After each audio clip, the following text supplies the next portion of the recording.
Hello everyone, my name is Adele and welcome to Toadstool House Art. So we are getting right into things today. I promised you last week that I would be doing more watercolour illustrations, one of my little ones. And yeah, that's what I'm doing. So I'm in Procreate and I'm starting out with an Amanita mushroom, because the one I designed for my pins I really liked. And I wanted to do a version for keyrings because I've decided to get some wooden keyrings, which I've not actually done before. I've done loads of wooden pins, but I've never had any wooden keyrings done. So they're a bit of an experiment to see, if they're going to be popular, if people like them. But the pins have gone down well, so I think these will as well. Because, very similar thing. But these are going to be much bigger. These are going to be 2.5 inch, which is a lot bigger than my pins. They're about 1.5, I think, which you wouldn't think it would be that much of a difference, but compared, they're probably going to look huge. So I'm working wet on wet here. For my first layer, I usually lay down a layer of water, and then I go in with whatever colour I'm using, but just like an extra pale version. That is just to get the colour down. I'm not worried about anything at this point. I just want to really get that colour down, and then I can come in while it's still wet with different colours. Now I'm just doing basic shading, so you see I've got salmon orange because I want it to be more orange at the top, and then red near the bottom. And as you see, those blended together almost instantly because it's so wet. So I don't do too much on the first layer. I like to let it dry and then come in and add in more patches of colour. So as you can see, I keep things so rough. Like that first layer is just so messy, basically. It's just messy. That is kind of my style. I like a very textured style because I like the look of watercolour so much. I know some people can get it so smooth and so realistic, but I like doing it in a very messy way. So I will put in pools of colour here and there everywhere, and I will add in sort of lighter ones at the top with more orangey colours, and then deeper reds to the bottom. And then for the little spots, I add in just a touch of grey, just so that they look 3D, and because if I don't do that, they kind of just look like holes in the mushroom. And then for the base, I'm going over in a very light wash. I took sort of a peachy colour and mixed it with a little bit of brown. And I do some very basic shading in this first layer, a little bit of texture, just laying sort of like the groundwork. And I do it with my bigger brush, and then later on I switch to a smaller one to fill in all the details. But for this first layer, I'm just using the same colour again, but not as wet, just to lay down what I want. And then you can see I'm going in with that small brush in various shades of brown, just add in a bit of shadow and a bit of texture, and just to make that the end of the mushroom is darker. So yeah. And then it's just a case of inking it. In the last step, I use a 0.05 size tip when I first start out, and then this is done with a number 1. Yeah, it is. It's done with a number 1, and it really makes everything pop. And it looks so much thicker than the original lined work. But this is what helps everything stand out, and I will go over pretty much everything in this, and then I'll go occasionally in some spots with a little bit of black. But yeah, I use such a fine pen that you can't really tell. It just helps things pop out, like those frills around the bottom. You can't see the line work very well, so adding a bit of black in here and there, it doesn't look too much because it's on top of the brown, but it just helps bring that out. Because you don't have to do all your line work in the same colour. You can like mix things up. And there it is done. I know this one looks quite similar to the first one I did for my pins, but that one had some leaves around it, which I didn't really want as part of the keyring, because when it gets cut out, those parts would be too delicate, so that design wouldn't have worked. But this one's a nice solid shape, and it's not got anything too delicate. So hopefully it's going to make a really sort of like sturdy keyring. but mostly it's very pretty and I am very happy with it.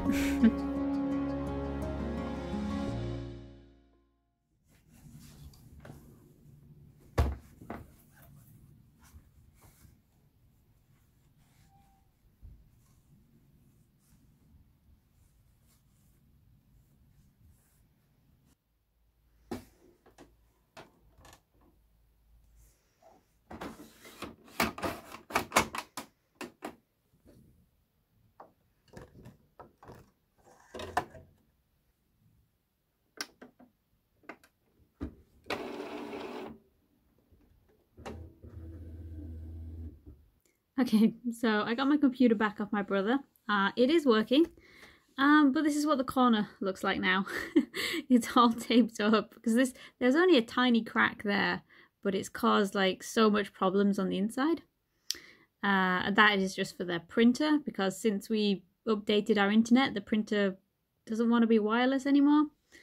Anyway, there is one slight problem, is that I am missing 3 keys now. Because they came off and he couldn't get them back in. So yeah, 8, 9 and 0 are just missing.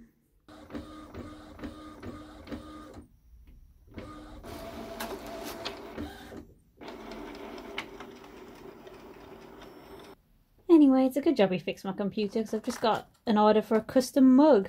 So I wouldn't have been able to do that without it. God, I wouldn't like to have that awkward conversation of like, I can't make your order, my computer's broken. Anyway, it's all fixed now. Obviously minus the keys. So yeah, I am making, I'm just doing 1 mug today, because that's all I've got ordered at the moment. The sales on the mugs have slowed down, which I kind of get, you know. I think like Christmas is the main time for selling them. Like I sold quite a few before Christmas online and sort of in person. Don't know why. Custom mugs are apparently a Christmas thing, not a birthday thing.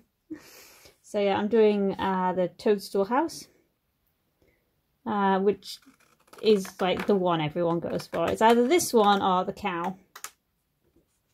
Unless I'm selling them like at a fair or something, and then it's completely even across the board.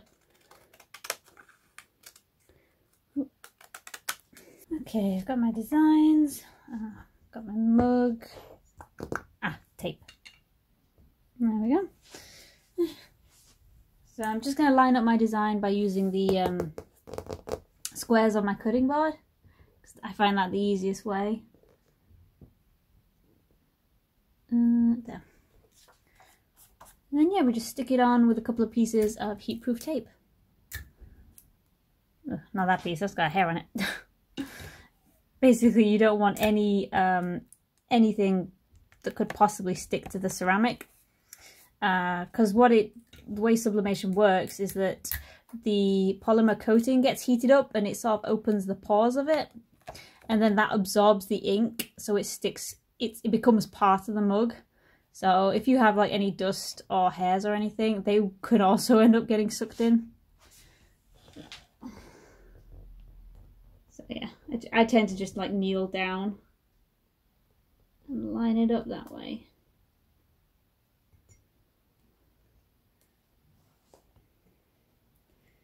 Yeah, that's one side. And basically just same again for the other side. I've seen a lot of people just like eyeball it, but no, I think I'll use my map.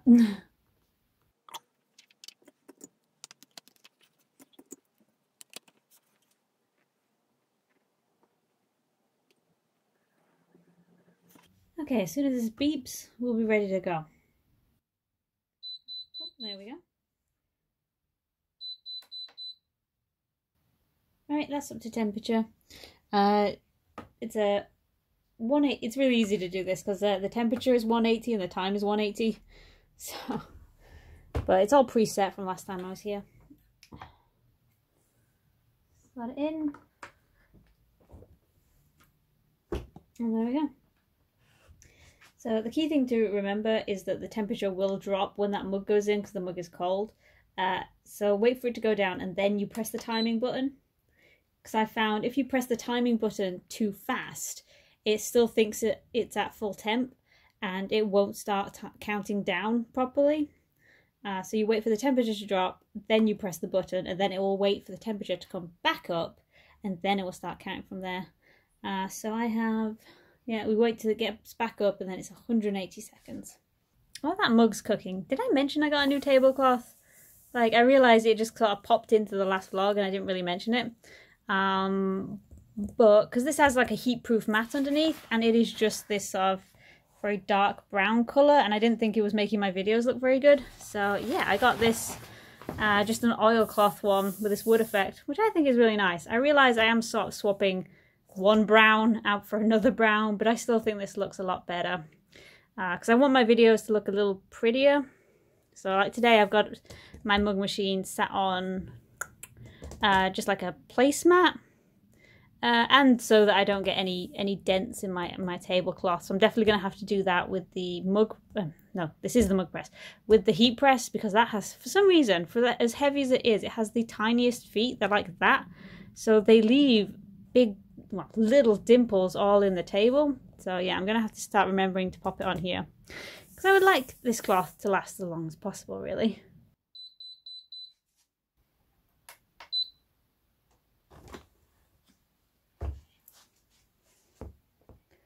Okay, and then best thing to do is remove the design as fast as possible. Ha! That way you don't end up with any ghosting.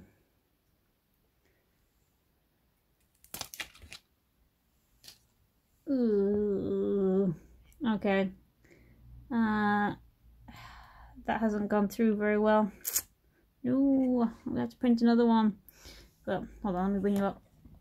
So you can see, well, I don't know if it's showing up so much on camera, but the colours of the text, they're not very dark. Like, it's supposed to be black, but it kind of looks brown.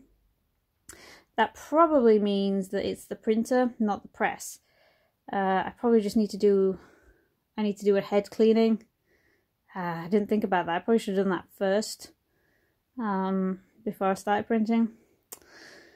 Well, these things happen, so yeah. I'll sort out my printer and print another one.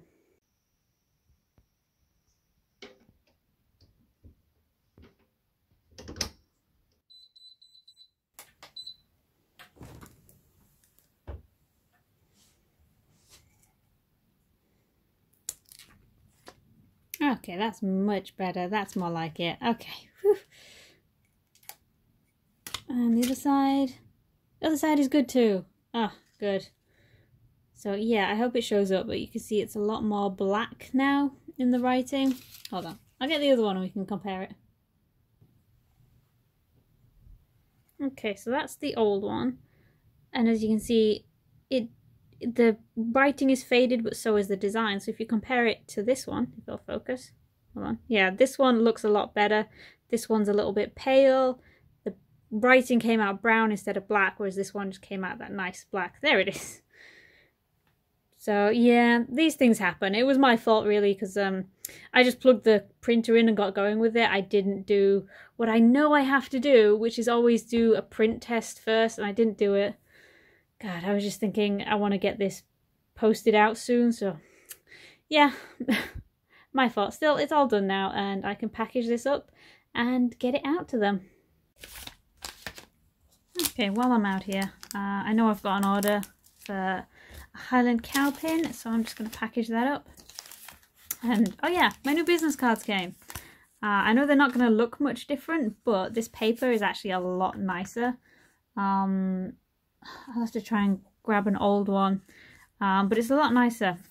And it's recycled, so that's good. Although I'm currently out of thank you cards right now, so I have just been writing thank you on these. Which I realise isn't very personal, because I usually write like a proper note to people. But yeah, I need to print some more, but with my computer being broken, I couldn't print any. So yeah. So sorry for anyone who's had one of the recent orders and you didn't get a proper thank you note.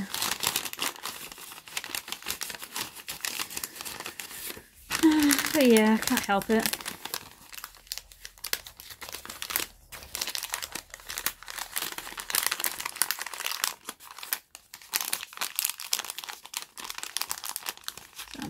I do need to go and order a bunch more business cards, because I only got 100, which is the lowest amount you can get, just to make sure I really did like them before I ordered any more. There we go. Because never order 1,000 or something if you don't know what it's going to be like.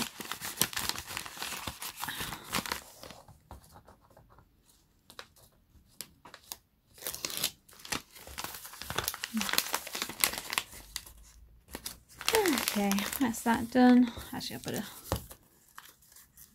thank you on the other side as well. There we go. And I will pack up that mug once it cools down, because right now it is still very hot. I've left it sat on the side, so I can't put that in a box yet. And I will get a postage label for that.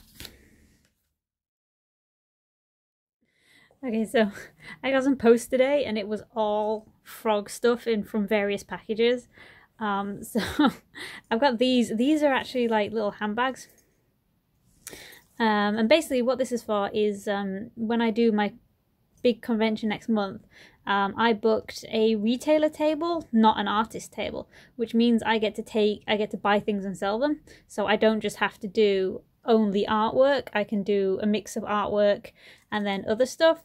So I've been getting like a bunch of frog based items. So I've got these bags. That one's still in the bag. And yeah, I'm not taking too many of these, but look, they got little legs. And I also got one of these bucket hats. So I only got one because I wanted to see like the quality of it, and it's not bad. So I might get a few more to take with me. Not too many though, because I don't want to have like a bunch left over. And I also didn't want to, like buy like 20 of these if I didn't think I was going to sell them. So yeah, seems good quality. But I did get something for myself. I got myself a pop socket for my phone. So if you just imagine the size of a pop socket. And it's huge. It's really cool though. It's got like gel in it, and it's got the stars, so they float around in there. But yeah, it is absolutely like huge. I'll show you my phone case. So that's my phone case. And I actually printed this. This is one of my watercolours, and I printed this like 2 years ago, and I only meant to like use it for like around Christmas. But no, I've had like a Christmas phone case for like 2 years now. Let's look at how big it is. My God. I mean, I'm still going to use it. It's cute though, but I do need to print myself another phone case. I mean, obviously it's got to have like a bunch of frogs on it. But yeah, like I'm not disappointed. I'm just surprised at how humongous it is. So it's that kind with like the 2 joins in there. But yeah, so yeah, at some point I need to sublimate myself a new phone case, because I can do that. That's the great, oh man, there's cat hair everywhere. That is the great thing about being able to print things yourself on the heat press. You can like make your own stuff. So yeah, I'm gonna update my phone case to something not Christmassy, something froggy, and then I'm gonna stick this one on. I just really like it. That was for me. But yeah, it's just weird that all these things came at once, and they were all like, I don't know, I got frog mail this morning. Yes. So last week I was talking about doing a swap with another artist, and this is what I got. I followed them on Instagram for a while, and I really like their work. And when they contacted me, when like, do you want to do a swap? I was like, yes. And I know exactly what I want. I really wanted that frog. I love that frog. I think he's so cool. And I love his little jumper, and it's purple as well. Anyway, they are called Katrina, and you can find them on Instagram at Treen Draws It. I'll have to put a link in the description. But they have a really nice style. They use a lot of bold colours and thick outlines. And yeah, their work is just really nice. I genuinely follow them because I like their work. And so yeah, when they offered a swap, I was pretty much ecstatic for it.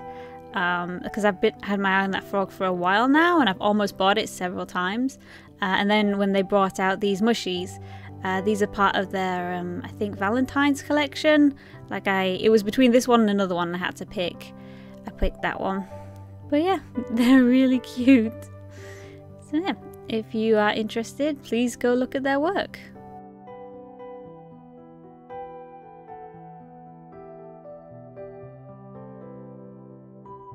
And now we're back with another drawing.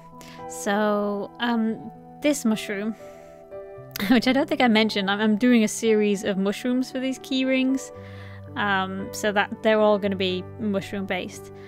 So for this one I'm doing, it's called a shaggy ink cap, because of what it looks like. It has these sort of frills on it, they sort of look not quite hair-like, but it does have another name, which is lawyer's wig, and even the Latin name means hair, because it's just sort of got that texture to it. But the inky caps, they are really interesting, because what they do is they sort of, the way they decompose is they're kind of self-destructive. They kind of melt and liquefy once they get old enough, and at the bottom their gills start to turn black and they look very much like they're dripping ink, hence the name. And this process it's really interesting because it does this on purpose, because its gills underneath are really tightly packed together, which means it doesn't drop its spores very easily, so it has to self-destruct and open up kind of like an umbrella. So the gills open and the spores come out, and it sort of, you know, repopulates. It sort of spreads its spores out into the air and into the ground around it. So, and they're edible, which is something that I didn't know. I don't think I've ever had any, personally. Anyway, I'm painting this in a slightly different way. I'm kind of not using the wishy-washy technique that I normally do, just because the areas that I'm painting are sort of too small for that. I am trying to keep things loose, but I do start out quite safely, I suppose. I start out with this very sort of muted, again, another brown and sort of peach mixture, which is a really good base for a lot of things, particularly mushrooms, because most mushrooms usually have a sort of off-white or creamy colour, at least underneath. And then I'm going in with bits of brown near the top and on all those little frills there, and just adding in some shadows to really make it look like it's 3D.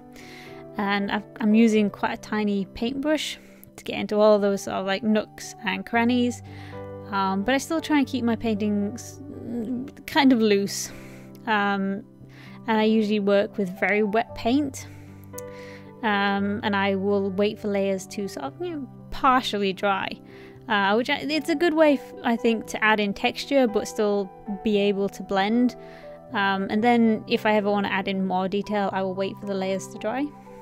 So these bottom frills, because I've drawn mine where it's just started to decompose, so that bottom layer of frills, they sort of lose their colour. They sort of stay sort of a greyish colour before like turning into the black right at the bottom, where it sort of liquefies itself. But I'm not using pure black. Often when you're painting, using pure black is a bit too harsh. So I'm going in with Payne's Grey to start with, and then I'm mixing that with some Mars Black, and that's going to give me, it looks black, but it's not 100% black, because Payne's Grey has some blue in, and in some places I actually added a little bit more in to make it more of an inky black, because inky black kind of does have this blue colour in it. Because pure black, if I did it with pure black, it wouldn't quite be as rich. And I'm not trying to make my colours too dark, because when I scan this, I will lighten it up and to bring out all the texture in it. So, and then, but when it gets printed, whenever you have something printed, the colours come out more saturated. So this black will look very black, hopefully, on the finished product. But I hope it doesn't quite lose that bit of blue that I put in it. Oh, and for the bottom here, instead of going around with a black pen, instead of going around with a brown pen, I'm using the black pen, because it just works better. And there it is, all done, and I really like the texture I got on the cap. I hope this one is going to be really nice. I did give this a curved stem instead of a straight stem, which isn't really accurate. but I thought composition wise that looked a lot better. And so yeah, hopefully it's going to make a really nice looking keyring. Okay, there is someone doing construction work somewhere, so you might hear some hammering. Anyway, I hope you enjoyed watching me paint. I know it's been a while since I was able to put any in these videos. It's been a while since I've done any. You know, they always seems like so far apart, and because I'll spend like a week or two like just concentrating on these paintings, and then I'll go like a month or two without doing any, because I'm a bad artist. So yeah, I've got 3 more to do. I've already started on the third. Have I done the third? No, I've done the third. I'm actually onto the 4th one now, but you know they'll all be edited and done probably by the next vlog, because I usually ink them all together, then paint them one by one. So the inking for all of them is actually already done. But yeah, you'll see the rest next week. Although I might save one of them, so I could do like a proper tutorial for like beginning to end how I actually go about making these things. So I do sort of split it up between these videos, so you're not seeing like everything all at once, because I thought that might be too long. Cause like 5 illustrations in one video would be like too much. But I'm thinking like doing it tutorial style, where I show one design and I go through the entire thing of like sketching to actually getting the finished product and like putting the findings into the keyrings and everything. So that might be something I'll do later. But yeah. Right now I've still got some more painting to do. Oh yeah, I've been using a new I got one of these selfie stick things, except it's like it's actually got like the tripod built into the handle. And I got this because the one I usually use, it's like sat on my desk, it's rubbish. Look at it. This is what I got because it was the cheapest thing, and I was like, well, I don't need an expensive one, no one's gonna see it. But it's rubbish. This top part broke off. I was able to get it back on, but you can see like it is literally falling apart in places. And yeah, that's sellotape on there, because when I put my phone in, it's too heavy and the legs just go like that. So yeah, and now it's starting to loosen up so that when I put my phone in, it goes like that, just drops it, which is making things very difficult to film. But when I'm just generally filming bits and bobs, not painting, just like general things, I will always put my phone in my tripod because it's a lot steadier. If I hold that, I'm a lot steadier than with 2 hands. I tend to shake it a little too much. So yeah, so I'm like, ugh. I've had that since the beginning of these videos, I think. So I needed a new one, and this is like, it's so much better, and I'm probably going to be able to get some better angles because this one extends a lot further. And it does come with a little remote that's so you can take pictures without having to, you know, touch your phone. I haven't figured out how to connect that yet because it says it just does it, but it hasn't done it yet. So yeah, that's hopefully going to make my videos a bit easier to film. So it's got the full rotation and everything. So yeah, that's been making things a bit easier. So I've been trialing that this week, and it's nice. It's really nice. It's not perfect because like when you extend it to full length and put the tripod, that's just for your selfie, it will fall over. The phone will pull it over. But yeah, I'm just thinking about like con prep as well, because I showed you my hat. Oh god, it's honestly it's ridiculous, right? It's actually a bit big for me because in my family we only have small heads or extra large. So I am small. This is only a bit big though, so I think for like, you know, an average sized person, you know, a normal person, they will be fine. So yeah, I've got to decide whether I'm going to get more of these. I mean, I'm thinking I may as well, because they do seem to be pretty nice quality. And it didn't take too long to arrive, so hopefully I could get some more to come in. So this is for next month. I will be at the NEC in Birmingham at MegaCon. This is the first time MegaCon is ever run, but as far as I know, it is run by the same people who did MCM. And they, you know, that's the big Comic-Con in the UK, I think. I think it's the biggest. They definitely get the big celebrities and things. You know, like people from Marvel. and Harry Potter, they get those types of people. For this one, I don't remember who's going celebrity wise, but I never see them. I've done like a bunch of cons and I've never seen like the mega famous. They're always off somewhere else. I think Warwick Davidson was at one, but he had such a huge crowd. I couldn't, like, I think we walked past where he was and it was just a crowd. He was in there somewhere. So yeah, I have seen Tomska from YouTube a couple of times because he sometimes has a booth, and I think he's going to have a booth at MegaCon, so he'll be there. So yeah, just really hoping it goes well, and yeah, just getting in more stuff like this, because the way these things work is that you can have an artist table which is cheaper, but generally there's a lot of rules to it. Like you might not, I don't know the rules for this one because I never actually looked. So like things like fan art is usually quite restricted. And if you're paying that much money to go, like for me, I have to stay in a hotel.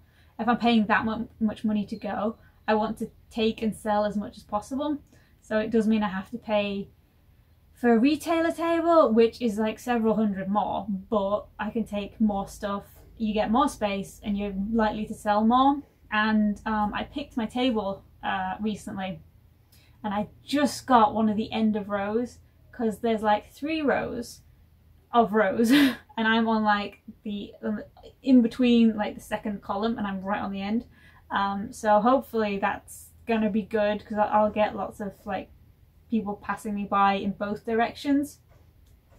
Although saying that, last time when I did one of the MCA ones, I was right in the corner, right next to an exit, and I did really well. So maybe it doesn't matter exactly where you are, but I was like, I prefer to be on an end of row anyway, because these things get crowded and I like to be able to leave. Also it helps me not get lost, because these halls, if you've not been to the NEC, they're big. Like it is a big place, and they're gonna have hundreds of stalls. So yeah, I don't want to get lost. So if you're on the end of a row, I'm going to be able to see when I come back, you know, where I am. Because at some point I do have to pee, you know. It's a long day. Yeah. Anyway, I think that is it for this week. Yeah, more watercolours coming next week. Yeah, and then I've just got, it's going to be like a load of con prep after that, because I have so many more badges that I want to make. So yeah, hope you enjoyed it, and I will see you again next week. Bye!